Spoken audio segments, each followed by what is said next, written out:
Altavoces, cuentos para compartir con los más chicos.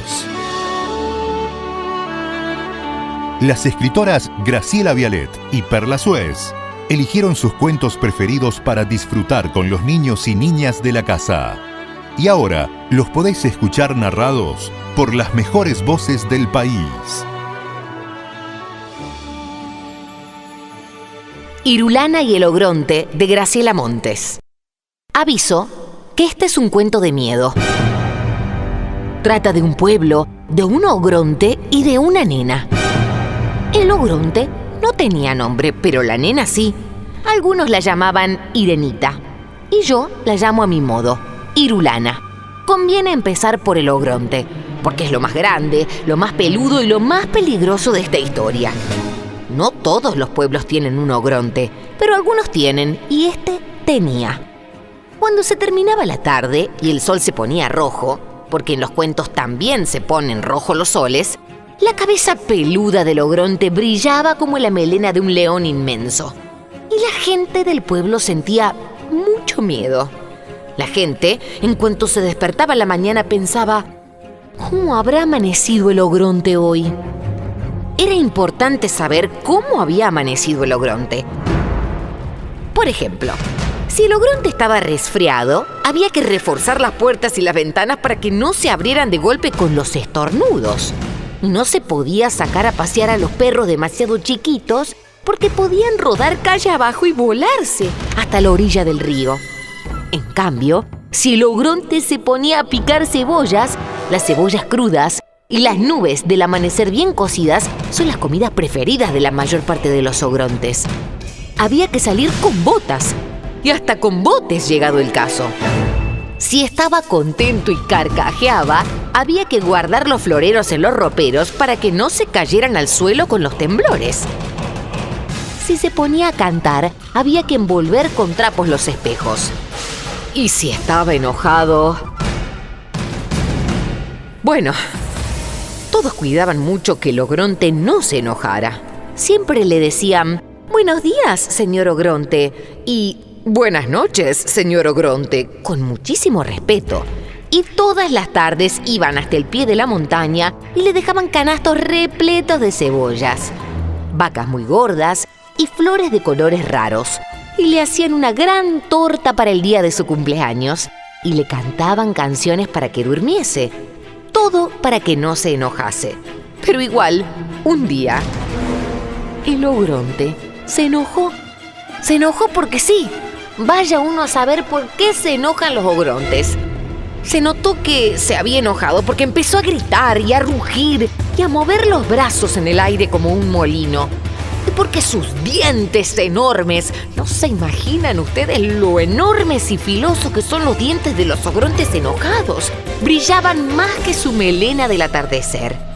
El pueblo entero se arrugó de miedo a que lo comieran, porque ya se sabe que los ogrontes, cuando se enojan, se comen pueblos enteros, con sus casas, sus personas, sus calles y sus kioscos, y sus perros, y las petunias de sus jardines, y sus tarros de galletitas, y sus boletos capicúa, y sus estaciones con trenes, y todo. La gente salió corriendo. Algunos iban con las orejas tapadas. Taparse las orejas no protegía del enojo del ogronte, pero al menos ayudaba a que sus rugidos molestasen menos.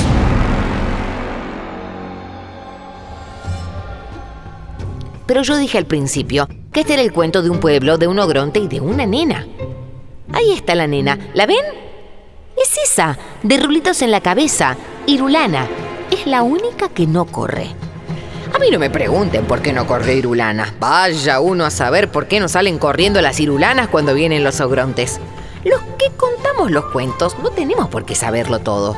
Yo lo único que sé es que Irulana no corrió, sino que se sentó a esperar en un banquito. Tal vez era muy valiente. Tal vez era un poco chiquita. Tal vez estaba demasiado cansada. Se sentó en un banquito verde en una calle vacía. Todas las calles estaban vacías en ese pueblo. Cuando se terminó la tarde y el sol se puso rojo, la cabeza peluda del ogronte brilló más que nunca. Los dientes brillaron más todavía y rugidos enormes sacudieron el suelo. Irulana tuvo miedo. Y más miedo tuvo cuando vio que el ogronte se empezaba a mover. «Ahora viene y se come al pueblo», pensó Irulana. Y efectivamente, no se olviden que yo avisé que este era un cuento de miedo. En cuanto llegó la tarde, el ogronte empezó a comerse el pueblo. Ya sé que esto es terrible, pero ¿qué se le va a hacer? Así son los ogrontes. Empezó por el ferrocarril, enroscaba las vías en un dedo y después las sorbía como si fueran tallarines. Masticaba la casa como si fueran turrón y de tanto en tanto les daba un mordisquito a 2 o 3 árboles que había arrancado de raíz y que llevaba como un manojo de apio en la mano. Fue haciendo arrolladitos con las calles, se las masticó despacio. La plaza la dobló en 4 como un panqueque y se la comió con gusto. Seguramente era dulce. Si alguna petunia se le escapaba de la boca, la empujaba con el dedo hacia adentro. Y comió, se lo comió todo. Tengan en cuenta que los ogrontes son muy grandes y este era un pueblo chico. Bueno, ahora el que se achicó es el cuento, porque empezó con un pueblo, una nena y un ogronte, y ahora ya no hay más pueblo. No hay nada más que una nena y un ogronte, y nada, pero nada más. Nada de nada, ni un arbolito, ni una petunia, ni un vestidito de muñeca, ni un colador de té, ni una polilla, ni una pelusa de un bolsillo. Nada más que Irulana en su banquito y un ogronte enorme, que aunque ustedes no lo vean porque el dibujo se terminó antes, está bostezando. Está bostezando porque ese ogronte, siempre que se comía un pueblo entero, le venía el sueño. Pero Irulana no sabe que el ogronte bosteza. Tiene tanto miedo que cerró los ojos. El ogronte da 1, 2, 3 pasos más y los pasos de los ogrontes llevan muy lejos. Y justo cuando estaba por descubrirla a Irulana en su banquito, se queda dormido. Acá, en esta página, está todo un poco movido porque el ogronte se quedó dormido de golpe y cayó al suelo haciendo mucho ruido. Ahí fue cuando Irulana abrió los ojos y lo vio. Parecía una montaña, pero seguramente era un ogronte porque las montañas no usan botas lustrosas ni cinturones de cuero. Y roncaba además como solo roncan los ogrontes. Irulana era una nena valiente, pero también era chiquita y se sentía sola. Cualquiera se sentiría solo en el lugar de Irulana. No tenía nada en el mundo, nada más que un ogronte dormido y un banquito verde. Y eso no es nada, era muy poquito. Sobre todo cuando el aire se pone negro y se viene la noche oscura. Oscura, pero oscura. Oscurísima y oscura. La luna no había salido todavía y las estrellas estaban demasiado lejos. Esta página de acá está toda oscura y toda vacía. Así de oscuro y de vacío estaba el mundo.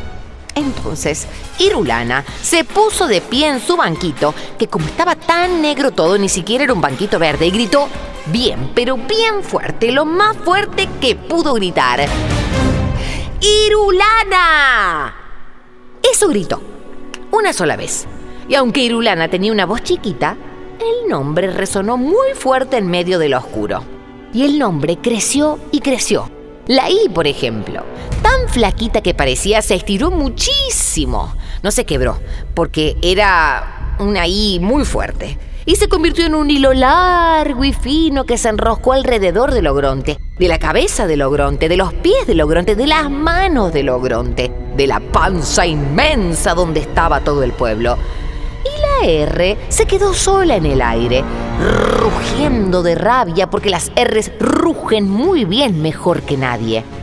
La U se hundió en la tierra y cavó un pozo profundo, el más profundo del mundo. En una de esas, ustedes ponen cara de no puede ser y se ríen y dicen que una palabra no puede hacer esas cosas. Y yo digo que sí puede. Prueben. Sino de decir una palabra importante, una sola, en medio de la noche oscura y al lado de un ogronte. La lana de Irulana se hizo un ovillo redondo y voló al cielo para tejer una luna. Hizo bien, porque entre una lana y una luna no hay tanta diferencia. Entonces la noche se iluminó. Aquí está, toda iluminada. Ahora sí se puede ver bien lo que pasa en este cuento. Hay un ogronte enterrado en un pozo muy profundo, tan profundo que casi ni se ve que lo ataron como un matambre. Y hay una nena chiquita que mira la luna llena desde arriba de un banquito. Parece que no hubiera nada más, pero si miran bien, allá lejos, en el fondo de la hoja, hay un montón de gente que vuelve. Se acercan la oreja al papel, tal vez oigan la música, porque traen guitarras, violines y panderetas. Vienen a fundar un pueblo. Y este cuento se termina más o menos como empieza. Había una vez un pueblo y una nena. Ogronte, en cambio, no había. Algunos pueblos tienen ogronte, pero este no tenía. Este es un cuento un poco igual y un poco diferente. Eso sí, seguro que no es de miedo. Altavoces. Cuentos elegidos por Graciela Vialet y Perla Suez para celebrar la lectura con los más pequeños. Altavoces. Cuentos para compartir con los más chicos. Una iniciativa de Librerías Cuade y Cadena 3 Argentina.